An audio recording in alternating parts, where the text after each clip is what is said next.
Dice, pasando luego por Pisidia, vinieron a Panfilia. Estamos hablando poblaciones de lo que hoy es Turquía. Y habiendo predicado la palabra en Perge, descendieron a Atalia. De allí navegaron a Antioquía, desde donde habían sido encomendados a la gracia de Dios para la obra que habían cumplido.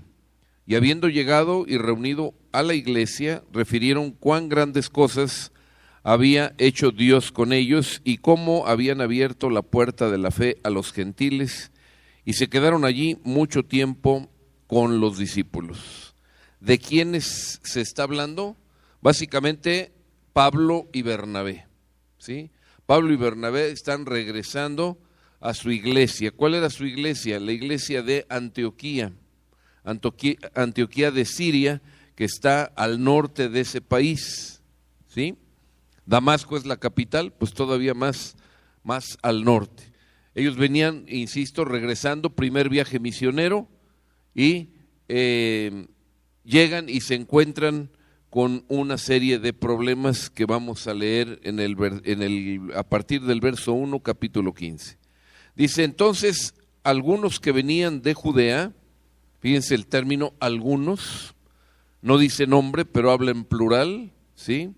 Algunos que venían de Judea enseñaban a los hermanos, si no os circuncidáis conforme al rito de Moisés, no podéis ser salvos. Como Pablo y Bernabé tuviesen una discusión y contienda no pequeña con ellos, se dispuso que subiesen Pablo y Bernabé a Jerusalén, y algunos otros de ellos a los apóstoles y a los ancianos para tratar esta cuestión. Ellos, pues, habiendo sido encaminados por la iglesia, pasaron por Fenicia y Samaria, contando la conversión de los gentiles, y causaban gran gozo a los hermanos. Y llegados a Jerusalén fueron recibidos por la iglesia y los apóstoles y los ancianos, y refirieron todas las cosas que Dios había hecho con ellos.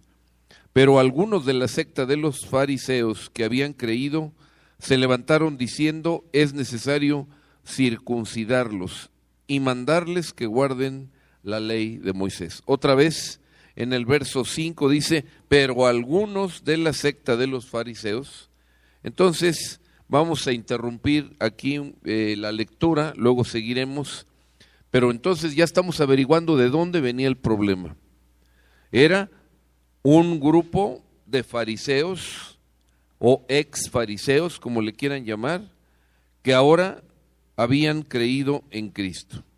Cuando dice que habían creído, ¿qué debemos de entender? Que habían creído. Porque en ocasiones hay gente que dice, bueno, es que tal vez no creyeron, o empiezan con los tal vez. No, aquí dice que habían creído. Eran fariseos, pero sinceramente recibieron al Señor. Bueno, pues se hicieron creyentes. El problema era que traían un antecedente de legalismo. Ustedes saben que los fariseos eran las personas más celosas de guardar y que se guardara la ley. A veces rayaban un poco en el exhibicionismo, voltéenme a ver, miren, estoy diezmando, voltéenme a ver, miren, estoy pálido, estoy de ayuno, etcétera, etcétera.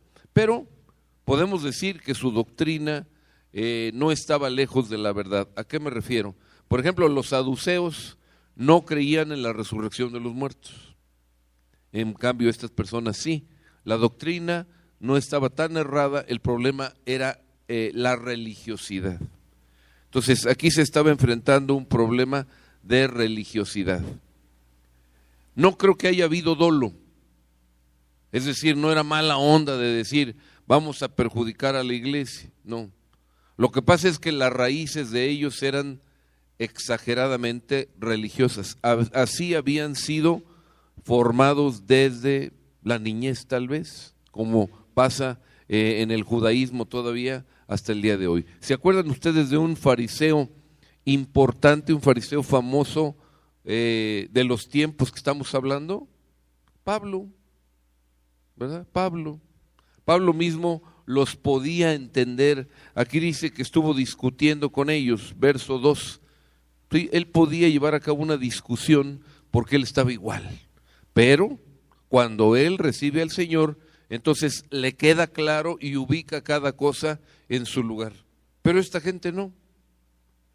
Ellos habían sido enseñados de la importancia tan grande que representaba la circuncisión, por ejemplo, el puro hecho de circuncisión. ¿Qué significaba la circuncisión? Pertenecer o no pertenecer al pueblo de Dios. Entonces ellos decían, oye, ¿ya le abrieron la puerta a los gentiles? Pues está bien, qué bueno, sí, qué bueno que los gentiles, o sea nosotros que no tenemos sangre judía, podamos llegar a los pies de Cristo.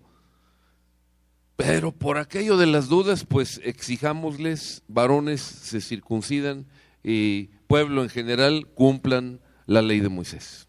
¿Sí? ¿Se dan cuenta cuál es el panorama? Pero en resumidas cuentas es un problema de religiosidad que se mete en la iglesia. Aquí no estamos hablando de persecución, aquí no estamos hablando de la acción de Roma o incluso de los judíos en contra de la iglesia, sino estamos hablando de un problema dentro de la misma iglesia, dentro del seno de la iglesia.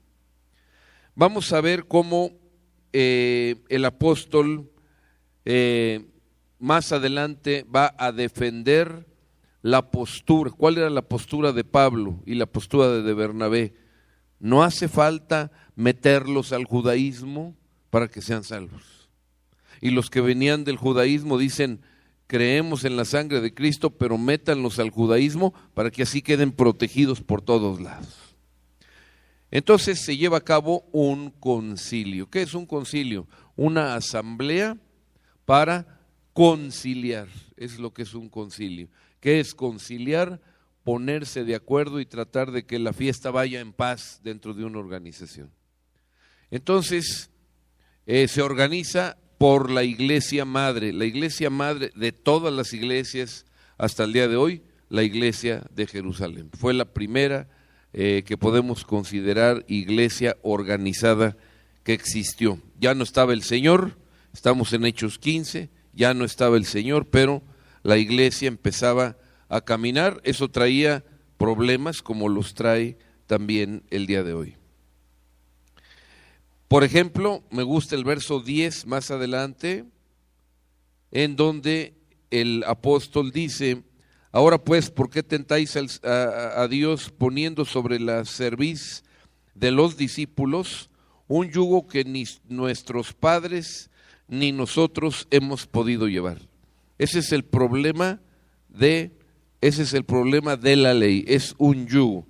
¿Sí entienden lo que es un yugo? Es una madera pesada que se les pone a un par de bueyes o un par de mulas o cualquier otro animal, pero básicamente los fuertes para llevar el arado eran ese tipo de animales, para que no se vayan chuecos. Es algo que costaba cargar con él, ¿sí? Entonces dice, un yugo que ni nuestros padres ni nosotros hemos podido llevar. Eso es la ley, ¿sí? La ley es una opción, claro que sí, la ley es una opción, pero es una opción imposible, ¿sí? Verdaderamente es bueno enunciarla así como una opción. ¿Quieres llegar a Dios? Sé perfecto como Dios. Pero es una opción inviable, ¿sí? La señalamos, pero de antemano sabemos que nadie, ni el apóstol, por eso dice, ni aún nuestros padres ni nosotros hemos podido llevar. Nosotros que hemos sido educados en el judaísmo, dice el apóstol Pablo, con todos los antecedentes, con toda la tradición, hemos fracasado. Y ahora que se nos muestra y se nos abre un camino verdaderamente real, posible, ahora ustedes lo quieren invalidar. Y entonces se reúnen, como les digo, con la iglesia, se oyen argumentos de uno y de otro bando de la discusión y finalmente los líderes de Jerusalén, entre los cuales está Santiago, el hermano del Señor, está el mismo Pedro, etcétera, ¿sí? Llegan ahí y entonces Pedro es el que habla, por cierto. Pedro es el que se levanta para defender a los gentiles, porque dice, me tocó el privilegio de que la palabra le llegara a los gentiles por mí. Y no hay que olvidar que aunque el apóstol Pablo es el profeta de los gentiles, el que inicia con este ministerio es el apóstol Pedro. Entonces él habla, él defiende y finalmente se da un veredicto. En primer lugar, la iglesia se deslinda de la responsabilidad. Dice así, verso 24, por cuanto hemos oído que algunos que han salido de nosotros, fíjense cómo otra vez dice algunos, puesto que algunos han salido de nosotros, a los cuales no dimos orden, os han inquietado con palabras, perturbando vuestras almas, mandando circuncidaros y guardar la ley. Nos ha parecido bien, habiendo llegado a un acuerdo, elegir varones y enviarlos a vosotros con nuestros amados Bernabé y Pablo, hombres que han expuesto su vida por el nombre de nuestro Señor Jesucristo.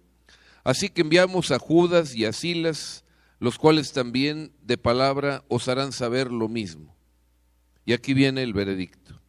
Porque ha parecido bien al Espíritu Santo y a nosotros no imponeros ninguna carga más que estas cosas necesarias. Es decir, olvídense de la ley, gentiles, olvídense de la ley. Nada más pongan atención en estas cosas. Número 1, absténganse de lo sacrificado a los ídolos. Primer punto.